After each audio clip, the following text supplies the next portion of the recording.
be on camera while we are here. Okay, so welcome to day 2 of ZK-Proof, the 6th workshop in Berlin.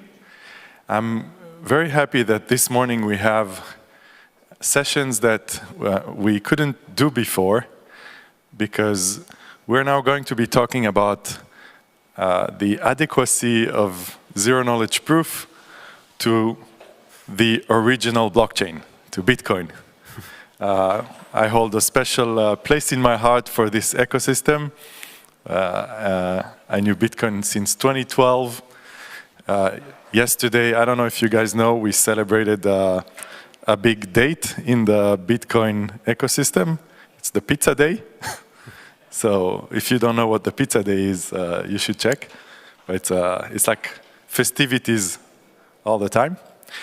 And this morning I'm very proud to present Jonas, who comes to us from Blockstream, and he's going to try to explain the relationship between zero-knowledge proof and Bitcoin and where it can go. So a round of applause for Jonas.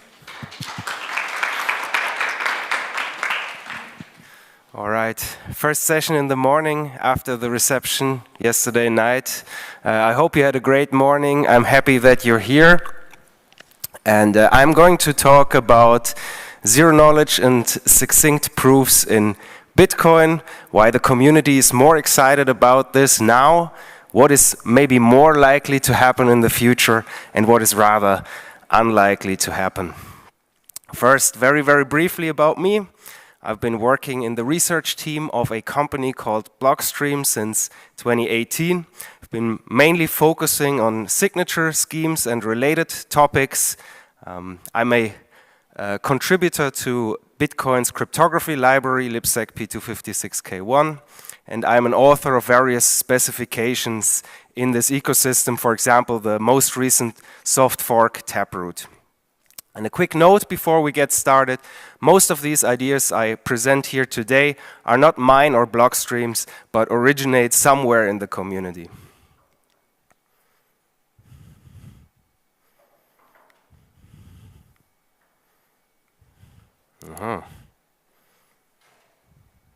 Okay, perfect.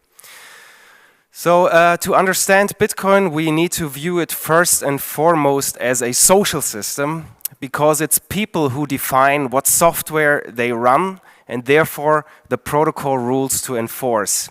And this whole system does not turn into chaos because there's some consensus view on what the foundational principles of Bitcoin are. And what exactly Bitcoin is and what it should be is quite difficult to pin down. There's a wide range of opinions and it's also evolving. So what is this social contract that holds Bitcoin together?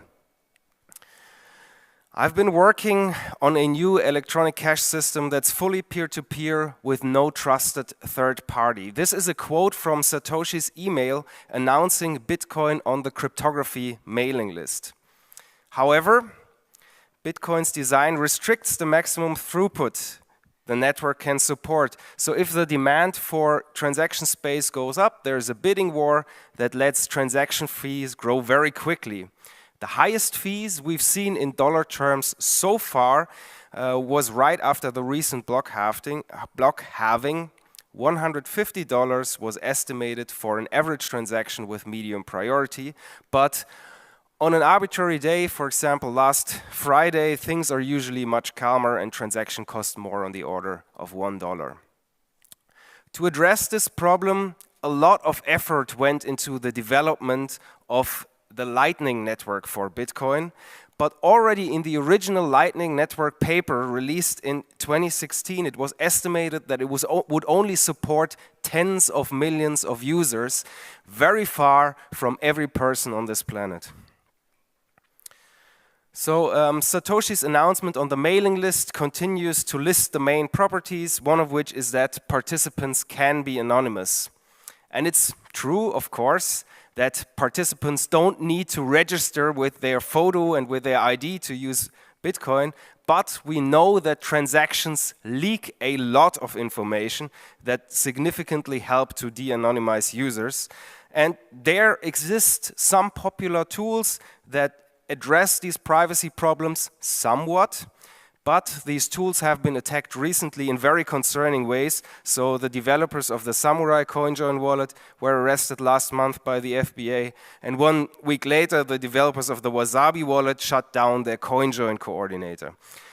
So we can summarize that today's ecosystem does not really fully realize Bitcoin's ideas, and the technology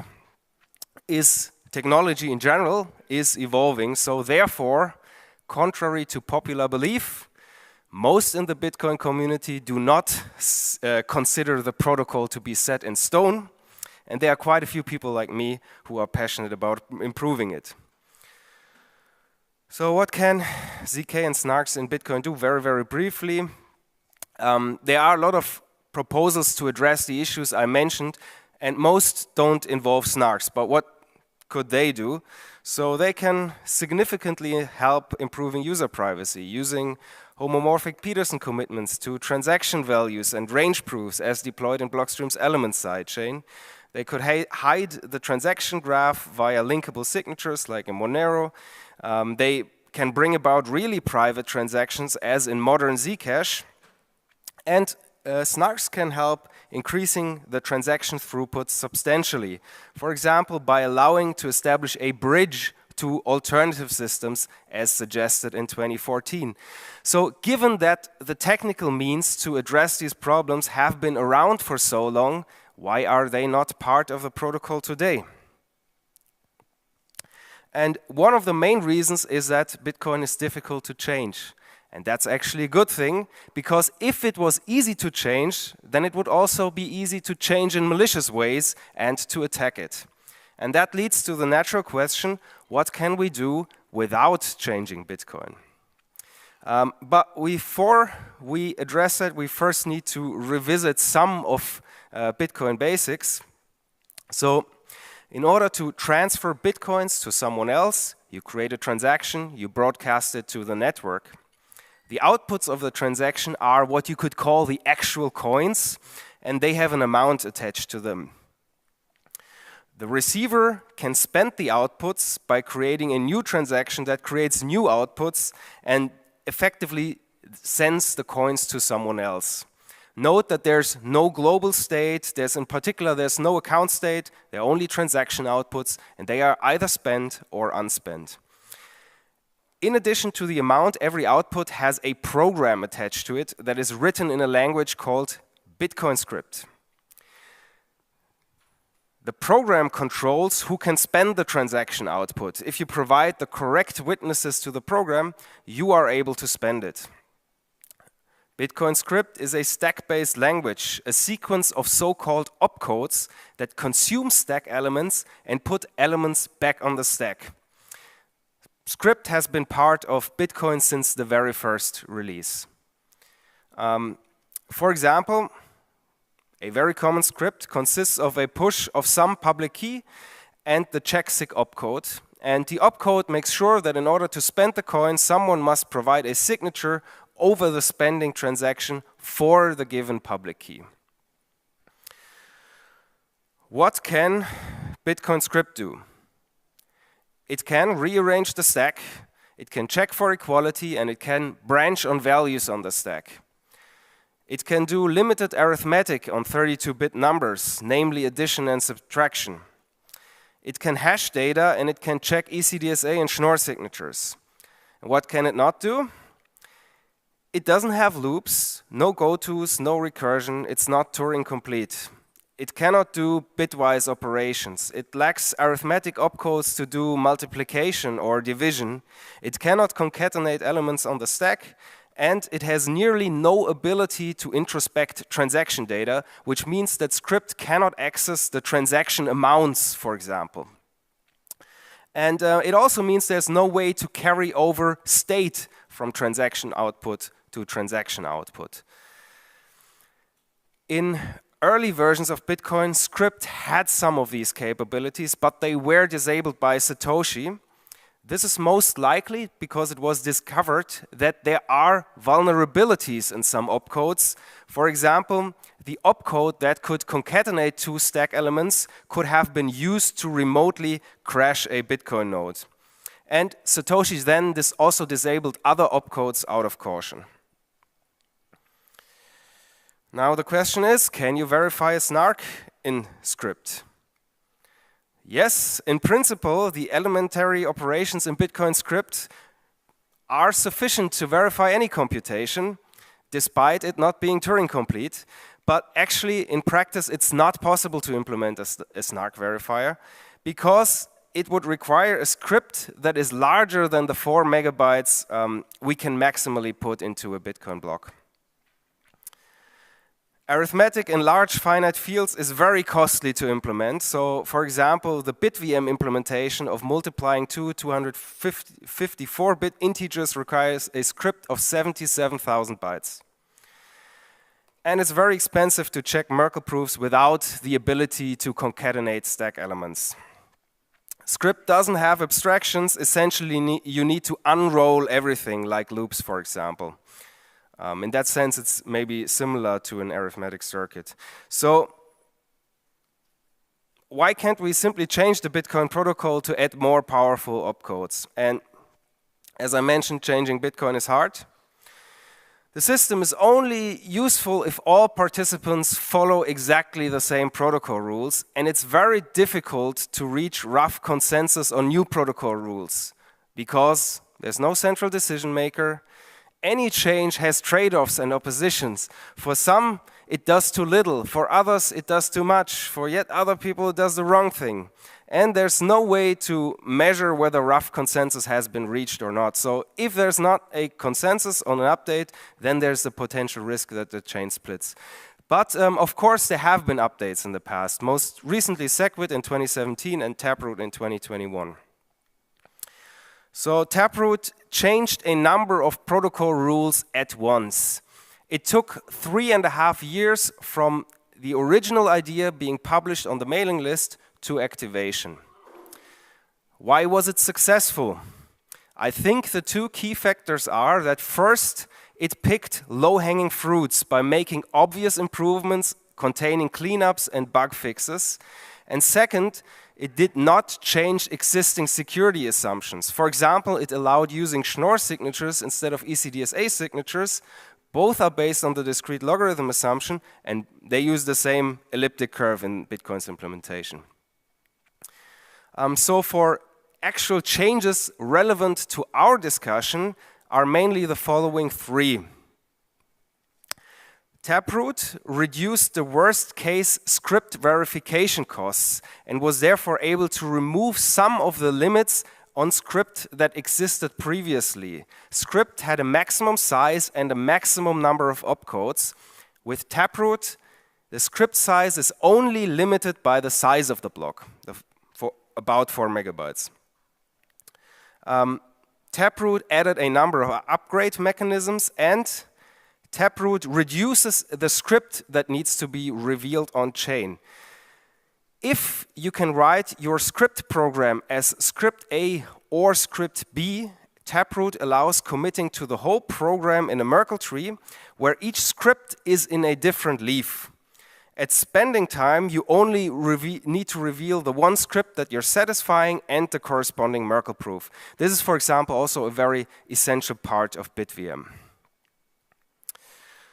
So again, if it is possible to change Bitcoin, why not add a dedicated opcode to Bitcoin script that verifies a snark?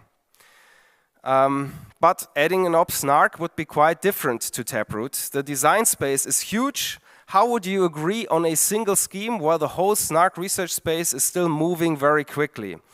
All Bitcoin nodes would need to continue supporting that particular op snark scheme forever to avoid locking users out of their funds, which would add a huge tech debt. Op-snark would also be very complex. Taproot changed or added only about 1,600 lines of code without tests. How who would review OpSNARK, and how would you get ecosystem consensus if no one or very few people understand it? How can you make sure the implementation is correct? Excellent specifications, standards, and formal verification would be necessary. So I think today it does not look like this will happen anytime soon. But there are other paths towards SNARK verification in Bitcoin script.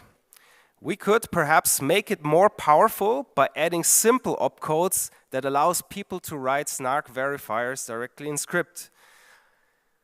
One problem with that approach is that script is quite difficult to write and reason about. So for that reason, the Blockstream research group is developing Simplicity, which is a language that is designed to be a replacement for Bitcoin script. Simplicity would be easily worth its own presentation, but I just wanted to at least briefly mention it here. It is designed for consensus systems, deliberately not Turing complete. It's built for easy static analysis and formal verification. However, adding simplicity to Bitcoin would be yet another relatively large change. So for now, let's look at a very simple proposal to make Bitcoin script more powerful. Opcat. Who here has heard about Opcat? Okay, maybe 10% or something. It is an opcode that existed in the original Bitcoin release, but it was disabled by Satoshi due to possible resource exhaustion attacks. The proposal is to re-enable it, fix the attack, which is actually quite easy. What does it do? It pops the top two elements from the stack, concatenates them, and puts them back on the stack. So that sounds extremely boring, but actually it's surprisingly powerful in Bitcoin script.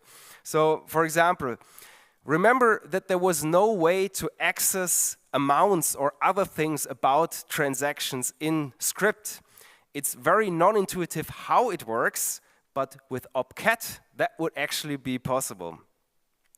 Also, Opcat allows checking Merkle proofs, which is not practical today, and much more. And every week it seems like people come up with new ideas for how to use Opcat in very weird ways.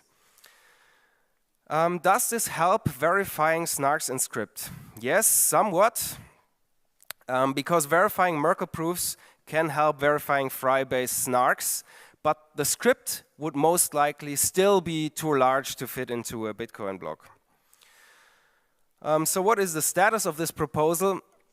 It has been discussed for many years, but there seems to be an increasing appreciation for the usefulness of transaction introspection.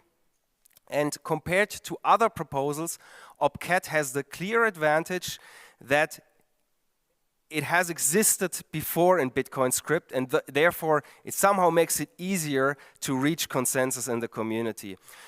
However, the type of transaction introspection Opcat enables also allows for harmful minor extractable value, which some people are really concerned about.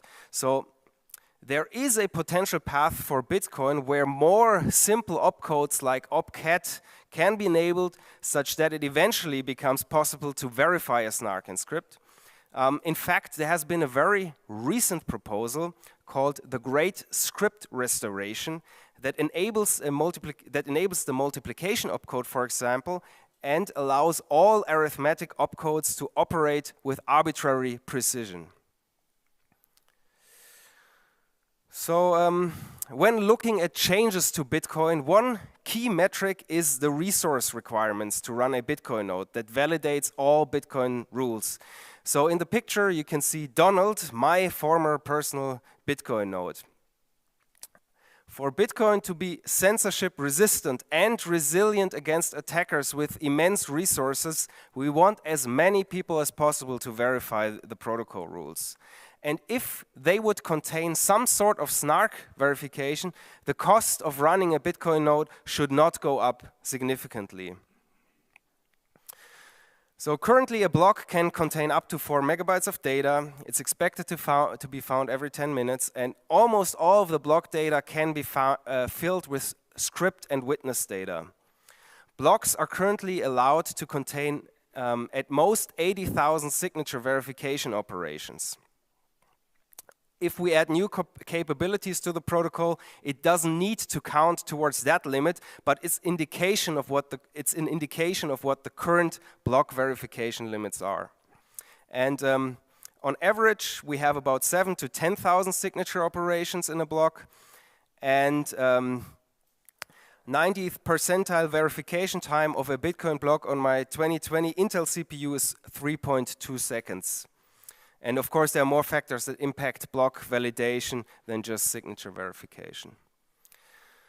So as for proving, so-called hardware wallets are typically used for long-term storage, which are small devices with a screen that stores key material and produce signatures. They often have weak CPUs, for example, 240 megahertz dual core, and some memory. Some are more powerful, some less, and typically they're pretty responsive when it comes to signing Bitcoin transactions. So I made a little Twitter poll asking what would be the maximum acceptable time a user can wait for the signing device to produce a proof. And a lot of people are actually fine with longer waiting times, especially if there's really a significant user benefit. So we've now spent quite some time talking about changing the Bitcoin protocol. However, there are plenty of applications that do not require a protocol change. I just want to highlight one particular one that is relevant for the BitVM talk. But if you want to know about other applications, let's discuss after this talk. So the application we will look at now are succinct chain state proofs, which prove that a given byte array is the block hash of a valid blockchain. What does this allow for? First, with such a proof, there wouldn't be a need to do the costly verification of every individual block in the blockchain. And catching up with the current blockchain tip takes 5 hours, 30 minutes on a powerful desktop machine currently, and days on a Raspberry Pi size device. Second, chain state proofs are an essential part of bridging with BitVM. So the next talk will go deeper into this. There has been quite some exploration of these proofs by the Succinct team, and they created a proof for a weaker statement, namely the header chain proof. And this one proves that only the header of blocks are correct, and it doesn't concern itself about the transactions contained in blocks. It proves that there exists a chain of block headers, and it has the amount of proof of work that it claims. The blockchain currently consists of 840,000 block headers, 80 bytes each, and the header chain requires each header to be double SHA-256. The Succinct implementation uses SNARKs, costs about $4,000 to prove, and takes my browser 3 seconds to verify. But since transactions are not verified, the header chain proof syncs Bitcoin clients to the latest block only under the assumption that the blockchain with the most proof of work is actually valid. So it would be possible that attackers mine a chain of blocks with invalid transactions, for example, transactions that create coins out of thin air. Would be expensive because nodes that fully verify the protocol would reject such a chain. And that would mean that these attackers would lose out on the block reward they would otherwise get. But clearly, if the amount that can be stolen in such attack is large enough, the header chain proof is not sufficient. But if we wanted to do the full chain state proofs, then we would have to prove all of Bitcoin's protocol rules. It would require proving ECDSA and Schnorr signature verification over curve ZK-P256K1. There are about 30 million signatures to verify per month and about 2.5 billion signatures in total. It also requires a lot of SHA-256 hashing. A very, very rough lower bound is the blockchain size, which is about 7 gigabytes per month and more than 650 gigabytes in total. But more likely, it's a factor 2 or 3 more than that. And the proof system needs to be bug-for-bug compatible with Bitcoin's protocol rules, which is known to be very difficult because the Bitcoin C++ code is the specification and has a large number of weird edge cases, but there's some work on a library that encapsulates the protocol rules, which is called libbitcoin kernel. So we're now coming to BitVM, and this is by far the application of SNARKs that do not require a protocol change that people are most excited about. And my original plan was to give an overview of BitVM now, but I leave that to the next talk, so you can get an introduction from BitVM's inventor, Robin, who will surely do a much better job at explaining it. And let me just give a very brief overview that ties it to the rest of the presentation. So in theory, it makes verifying any computation on Bitcoin possible. And in practice, that remains to be demonstrated, but it seems likely that we'll at least see some useful computation be verified. BitVM overcomes the maximum script size limitation using two techniques. First, it uses the Taproot Merkle tree of scripts. And second, the main innovation is to enable a key value store that can be accessed across individual scripts and thereby allows to connect multiple scripts together. The Bitcoin protocol does not enforce the integrity of the key value store. Instead, BitVM requires the use of fraud proofs to keep malicious provers in check. So if a prover posts an invalid claim or uses the key value store incorrectly, someone can broadcast a transaction to show that the prover behaved fraudulently and take the prover's funds. Okay, so we're almost at the end of the talk. Let me summarize. Bitcoin faces significant challenges and various initiatives are underway to address those problems. Changing Bitcoin, however, remains hard. That is good. It means it's decentralized. But we've also managed to change Bitcoin in the past successfully.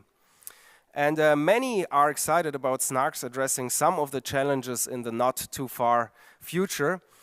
The most plausible way to get SNARKs in the medium term, in my medium to long term maybe, in my humble opinion, are BitVM, which needs more research and development to demonstrate that it can do useful things in practice, and re-enabling script opcodes, which would require convincing that the benefits of doing that significantly outweigh the risks. And maybe it's an interesting challenge to you to investigate what sort of simple opcodes would practically allow for SNARK verifiers in script, or what would be possible with opcat or the great script restoration.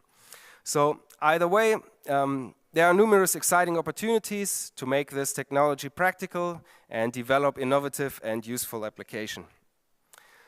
My last slides, I will upload the slides right after this talk. Thanks to Andrew Polstra, Liam Egan, Robin Linus, OXB10C for helping with this talk. Thank you. Okay, so thanks so much for this talk. We're going to take questions. If you guys have, I know that some people are very familiar with this topic. The next speaker is for sure. You have questions? All right. So, second round of applause. Thank you. And now, Robin, I invite you to the stage. With such a great preparation to